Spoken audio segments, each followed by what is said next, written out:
কয়েকদিন আগে একটা হেলদি রেসিপি শেয়ার করেছিলাম, সেই রেসিপিতে উপরে যে কমেন্টটা দেখতে পাচ্ছেন স্ক্রিনশট দিয়ে দিয়েছি, ওই কমেন্টটা এসছে যে পয়সা কে দেবে আপনার বাবা, কেন এইরকমভাবে বাবা তুলে কথা বলেন।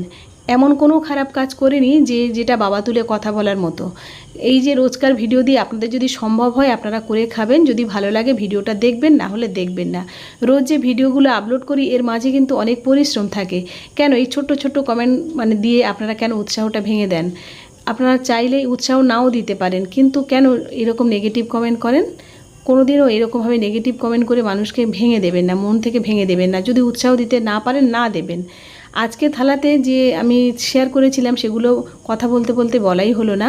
টমেটো আর বেগুন পোড়াতে দিয়েছিলাম, বেগুনের মধ্যে পোকা, তাই বেগুনটা বাদ দিয়ে দিলাম। আর ফুলকপিটা অসময়ের, খুব একটা ভালো লাগেনি, মাছের ঝোল করেছি আর দেশি মুরগির ঝোল করেছি। আর তারপরে স্যালাড তো আছে। কেমন লেগেছে থালাটা জানাতে কিন্তু একদমই ভুলবেন না। ধন্যবাদ।